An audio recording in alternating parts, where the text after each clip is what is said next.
Hello, family. How are you today? I hope you are feeling good and happy. I also hope your English improves every day. I made this channel to help you become more confident in speaking English.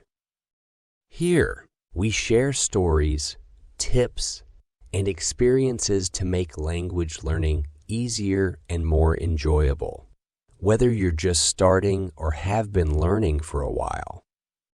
I'm here to support you on your journey. Thanks for being here. Let's keep growing and learning together. Today, I will share my personal story about how I became more confident in speaking English, with the methods I practiced to improve. Enjoy the story. The struggle to speak. I remember the first time I heard English. It wasn't in a classroom, and it wasn't from a textbook. I was walking home from school one afternoon when I passed by a group of tourists in the park. They were speaking English. Quickly, fluently, and confidently. The sound of it caught my attention immediately. It was smooth yet sharp, rhythmic yet unpredictable. I was fascinated by it, even though I didn't understand a single word. At that moment, I knew I wanted to learn English. Not just the grammar or vocabulary, but the ability to speak it fluently like those tourists. However, I soon discovered the path to fluency wouldn't be as easy as I imagined. When I had my first English lesson in school, I was full of excitement. I thought learning the language would be like picking up a new hobby. But when the teacher began explaining the rules of English grammar, my excitement faded quickly. The lessons were difficult and focused too much on memorizing vocabulary and conjugating verbs. The rules didn't seem to make sense. Why did the past tense of go become went? And there were so many irregular verbs. Every rule seemed to have a long list of exceptions. Soon, I became frustrated. I loved the idea of learning English, but the way it was taught didn't feel useful. We spent hours on grammar exercises, but none of it seemed connected to real conversations. I couldn't imagine myself speaking to someone in English, even though I was supposedly learning how. Weeks passed, and I felt disheartened. I was doing my homework and studying hard, but I wasn't getting closer to speaking fluently. I could memorize words and rules, but when it came to actually using them in conversation, I went blank. I began to realize that I wasn't learning how to speak English. I was just learning about English. There's a big difference between the two. I could fill out grammar worksheets, but speaking was a whole other challenge. The more I learned, the more overwhelmed I felt, and the more nervous I became about making mistakes. After one particularly difficult lesson, I made a decision. The traditional way of learning English wasn't working for me. I needed to find my own method, one that would actually help me speak. I decided to take control of my learning and focus on using the language in real situations. At first, I didn't know where to start. There were so many resources available. Books, videos, websites, but I wasn't sure which ones would help. Then I came across a piece of advice that stood out. Immerse yourself in the language. The idea was to surround yourself with as much English as possible, just like how children learn their native language. This made sense to me. Children don't learn to speak by studying grammar. They learn by listening, repeating, and understanding through context. So I decided to immerse myself in English, even if it meant making mistakes. I started by changing my environment. I listened to English music, watched English movies, and read English books, even though I couldn't understand much at first. I surrounded myself with the sounds and rhythms of the language. Whenever I listened to music, I'd look up the lyrics and repeat the words. I watched movies with subtitles at first, then without, trying to catch as many words as I could. At night, I wrote short journal entries in English. My sentences weren't perfect, but I didn't mind. Slowly, I began to make progress. I started recognizing more words and felt more comfortable using English, even if just in my head. Even with this progress, there was one thing I still avoided: speaking. Writing and listening were things I could do alone, but speaking required me to interact with others, and that terrified me. What if I made a mistake? What if people laughed at me? For a long time, I let this fear hold me back. But eventually, I realized that if I wanted to become fluent, I had to face it. I couldn't keep avoiding speaking. One day, I found myself in a cafe. A tourist was trying to ask for directions, but was struggling with English. My heart raced. I knew I should help, but the thought of speaking out loud in English made me nervous. My hands were sweaty, and I felt like I could barely think. But something inside me shifted.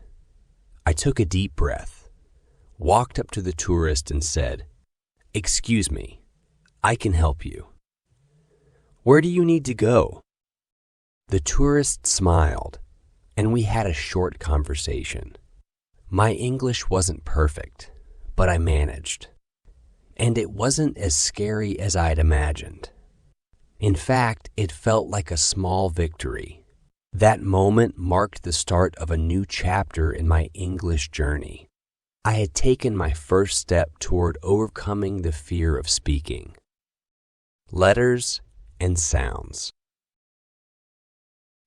After my small victory at the cafe, I realized that to improve my speaking, I needed to focus on the basics, the building blocks of the language, letters and sounds. I had spent hours memorizing English words, but I understood that knowing the words wasn't enough. I needed to understand how they were formed, how they were pronounced, and how they flowed together in conversation. So I decided to go back to the basics and focus on pronunciation. One evening, I sat in front of my computer, searching for English pronunciation tutorials. I felt a bit embarrassed. After all, I'd been learning English for a while, and now I was going back to the alphabet, something that children learned. But I soon realized that learning the alphabet was about understanding the sounds each letter made, and how those sounds could change depending on the word. English has only 26 letters, but they create many different sounds. For example, AA can sound like AK in cat, or like an S in city. This was confusing at first, but I found excitement in breaking down the language. I wasn't just memorizing words. I was learning how to create them with the right sounds. I discovered that English has sounds that don't exist in my native language. I had been trying to speak English using familiar sounds, but I needed to train my mouth and tongue to produce new ones. It felt awkward, but I reminded myself that this was like learning any new skill. It would take practice. One useful tip I found was to practice pronunciation in front of a mirror. At first, it seemed strange, but it quickly became clear why it was helpful. Watching myself speak allowed me to see how my mouth moved and compare it to examples from online videos. I could check if my tongue was in the right position or if my lips were forming the correct shapes. I practiced with individual sounds, standing in front of the mirror and saying P, E, B, E, F, V over and over. The difference between these sounds was subtle but important. For example, it is voiced and unvoiced, while B is voiced. I practiced releasing air for PE and adding vocal vibration for B. It was like training my muscles to respond in a new way. At first, it felt awkward, and my muscles weren't used to forming these sounds. But over time, it started to feel more natural. The more I practiced, the more confident I became. Slowly, the sounds came together to form words, and those words began to sound clearer. Some sounds were harder to master than others. For instance, the th sound doesn't exist in my native language, so I struggled with it. I often replaced the with D or T without realizing. Instead of this, I'd say dis. I knew this was a mistake, but I didn't know how to fix it. I found a tutorial that explained the eth sound well. To make it correctly, I had to stick my tongue slightly out between my teeth and blow air gently. It felt unnatural at first, but with practice in front of the mirror, I began to get it right. There were other tricky sounds too, like the ER sound. In English, R is pronounced by curling the tongue slightly back without touching the roof of the mouth. It was hard for me, but I practiced with words like red, right? And rain. Once I was comfortable with individual sounds, I practiced combining them into words. I started with simple, one-syllable words like cat, dog, sun, and run. I said each word slowly, focusing on each sound. Then, I tried saying the words more naturally. I repeated each word many times, listening carefully to myself and comparing my pronunciation to native speakers. Sometimes, I recorded myself speaking so I could hear my mistakes. This helped me realize where I was going wrong and correct it. I added more words to my vocabulary, focusing on those I'd use in daily conversations. Words like food, water, home, and friend. Each new word was broken down into its sounds, and I practiced until I could say it smoothly. After weeks of practicing sounds and simple words, I noticed a real difference. I wasn't just repeating words mindlessly. I understood how the sounds were made and could control them better. My speech felt clearer, and I felt more confident speaking out loud, even if it was just to myself. One evening, while practicing the word sun, it felt effortless. The sounds came together naturally. This small victory gave me a boost of confidence. If I could master this word, I knew I could master others. As my pronunciation improved, I began to feel more connected to English. It wasn't just a foreign language anymore. It was becoming a part of me. I started to think in English, even in simple thoughts. I would walk down the street and think, the sky is blue, or I need to buy bread. These small thoughts were a big step forward. They showed me that English wasn't just something I learned from textbooks. It was becoming a tool I used in my daily life. I wasn't just memorizing words and rules. I was starting to use the language naturally. After weeks of focusing on sounds and pronunciation, I felt ready for the next stage, using those sounds in phrases and sentences. Mastering individual words was just the beginning. The real challenge would be putting them together naturally in conversation. For the first time since I started learning English, I felt optimistic. I had focused on the basics, and it had paid off. I had laid a solid foundation and was ready to build on it. My journey wasn't over, but I was excited to continue learning. One word, one sound, one phrase at a time. From words to phrases. After learning letters and sounds, I knew I needed to move to the next step, forming simple phrases. I had a good grasp of individual words, but now I needed to learn how to put them together in sentences. I discovered a technique called shadowing, which involves listening to someone speak and then repeating their words. This method seemed perfect for learning how to use phrases, so I decided to give it a try. I began my practice by finding videos where people spoke slowly and clearly. I focused on simple phrases like "How are you?" and tried to repeat them just like the speaker. At first, I had trouble keeping up. My brain couldn't process the words quickly enough, and I often fell behind. This was frustrating, but I reminded myself that learning a new skill takes time. I kept practicing these phrases daily. Repetition was very helpful. I practiced saying phrases such as "How are you?" and responses like "I'm good," and responses like "I'm good." I used a mirror to watch how my mouth moved while I spoke. This helped me see if I was pronouncing the phrases correctly. Repeating the phrases over and over made them easier to say, and I began to feel more confident.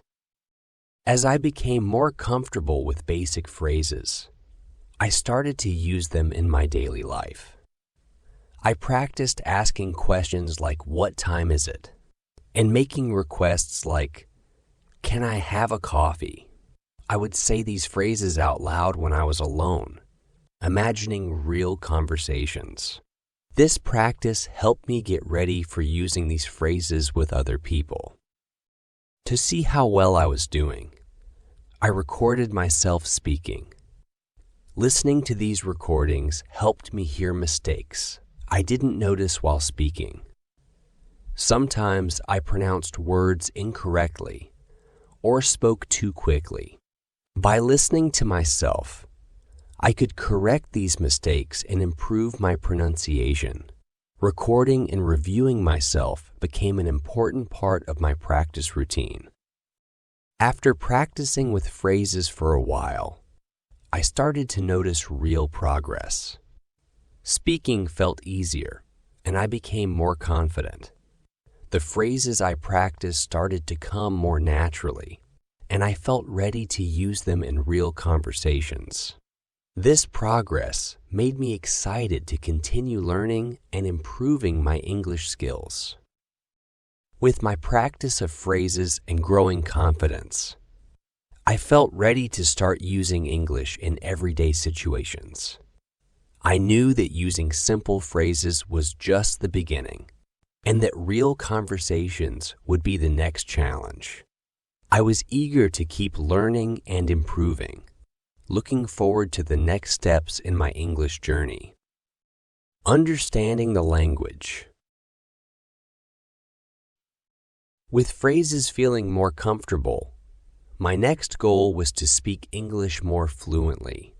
I was good at understanding English through movies, books, and conversations, but speaking fluently was still a challenge. I needed to find new ways to help me speak more smoothly. Even though I understood English well, speaking it felt difficult. My mouth couldn't always keep up with my thoughts, which made me frustrated. To improve, I decided to use techniques like repetition and chunking. Repetition meant practicing sentences repeatedly, while chunking involved learning and using whole phrases instead of just individual words. I practiced sentences every day, focusing on useful ones like, "Can I have coffee?" and "What time is it?" I would say these sentences out loud, starting slowly and then trying to speak faster. This practice helped me feel more comfortable with these sentences and made them easier to use in real conversations. Another technique I used was chunking. Instead of learning single words, I learned whole phrases like "What's your name?" or "How can I help you?" This method helped me think in complete sentences, making it easier to speak naturally. Chunking made speaking English feel more fluid because I was using complete phrases rather than trying to remember each word separately. I continued recording myself to track my progress. Listening to these recordings allowed me to hear how I was speaking and identify areas where I needed to improve. Sometimes I noticed that my pronunciation was off or that I was speaking too quickly. By reviewing my recordings, I could make adjustments and practice more effectively. As I practiced these techniques, I began to see improvement in my fluency. Speaking English felt more natural, and I became more confident. This boost in confidence made me excited to use English in different situations. I was learning to speak more smoothly, and it was becoming easier to communicate. By the end of this chapter, I felt more prepared to use English in real conversations. The techniques I had learned, repetition, chunking, and recording, helped me improve my speaking skills. I was ready to continue practicing and take on more challenging conversations. My journey was far from over, but I was excited about the progress I had made and the steps ahead. Breaking the silence. After months of practicing English, I felt ready for a real test. One day, I went to a cafe and the barista asked me, "How's your day going?" Normally, I would have just smiled and nodded, avoiding the conversation.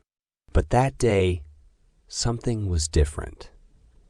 I took a deep breath and replied, "It's going well, thank you." It wasn't a perfect response, but that didn't matter. The important thing was that I had spoken in English without fear. For a long time, I had been holding myself back because I was afraid of making mistakes. Speaking up in that cafe felt like breaking through a wall of fear. It made me realize that mistakes were part of learning, and I needed to embrace them. From that day on, I made a promise to myself. I would no longer be afraid to speak. Each mistake I made would be a step towards improvement. I understood that the fear of making mistakes was stopping me from moving forward. By accepting that errors were part of the process, I started to feel more confident. After this breakthrough, I continued to practice speaking as much as I could. I engaged in simple conversations with friends and family, asking questions and sharing my thoughts. Each conversation, no matter how small, helped me gain more confidence in my ability to speak English. Speaking in the cafe was a turning point for me. It showed me that I was capable of using English in real situations. The more I practiced, the more comfortable I became. I realized that the only way to get better was to keep speaking and to not let fear hold me back. As I continued my English journey, I reminded myself that every conversation was an opportunity to improve. I was learning to speak more naturally and confidently, one interaction at a time. The journey was far from over, but I felt excited about the progress I was making and the new challenges ahead. Tackling fluency. After breaking through my fear of speaking, I knew it was time to focus on fluency. I understood that being fluent wasn't just about speaking quickly. It was about speaking clearly and confidently. I started using new methods to help me achieve this goal. I began talking to myself in English every day. I would narrate my actions, saying things like, "I'm brushing my teeth," or "I need to go to the store." This practice helped me think in English rather than translating from my native language. Speaking out loud, even when I was alone, made a big difference. I also discovered an app that connected me with people around the world who were learning English. We would chat for 10, 15 minutes about our daily lives or hobbies. These conversations were valuable because they gave me real practice speaking with others. I found that I could talk without freezing or overthinking, which helped build my confidence. I learned that fluency wasn't about speaking fast. Instead, it was about speaking naturally, even if that meant taking my time. By pausing and speaking slowly, I could organize my thoughts better and avoid mistakes. This approach made my conversations feel more relaxed and less pressured.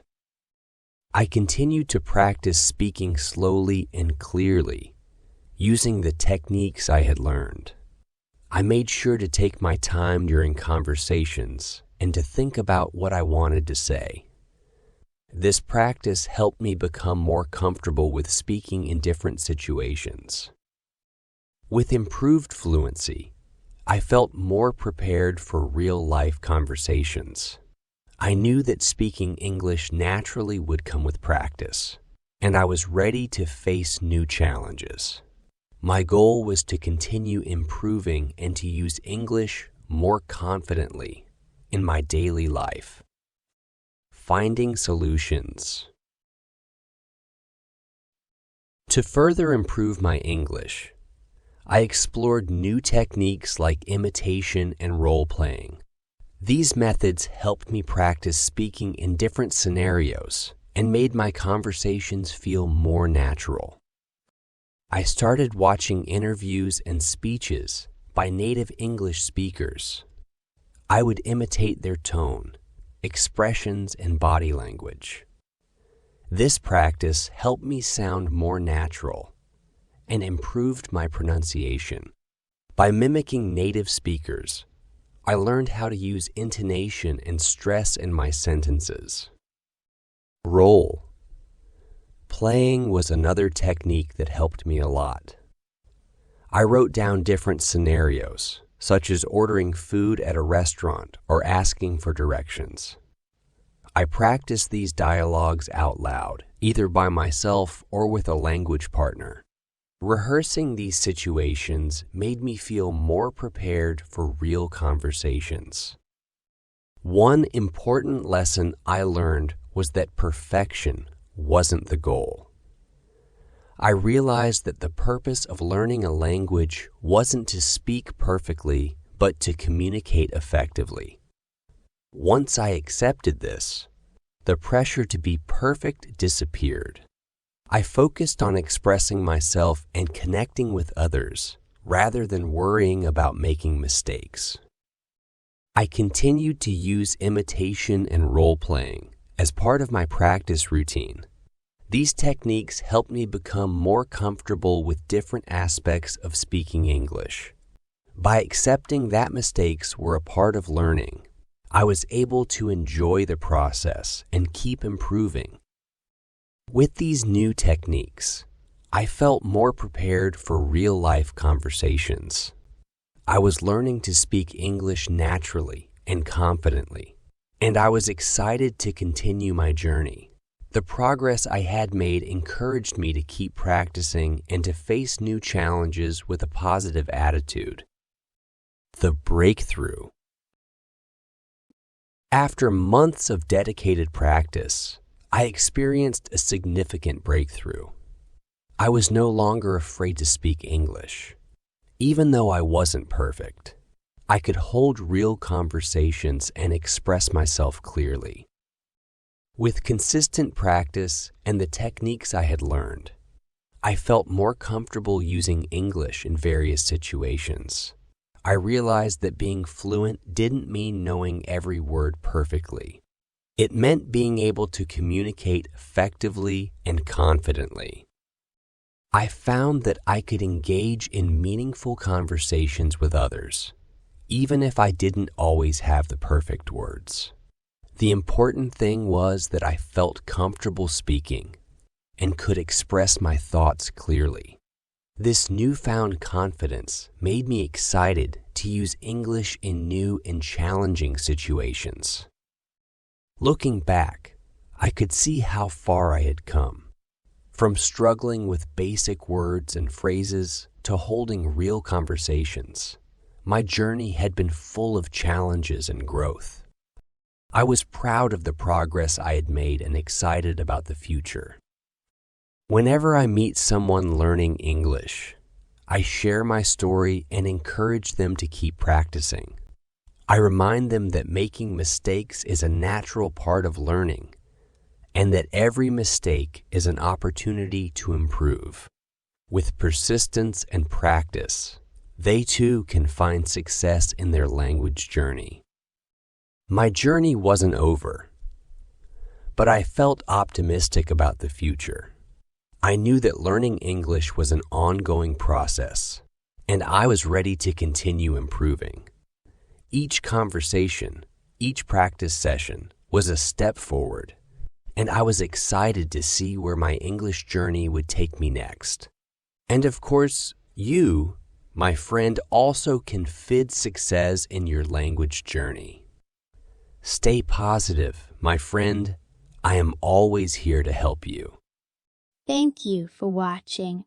Like, share, subscribe for more videos.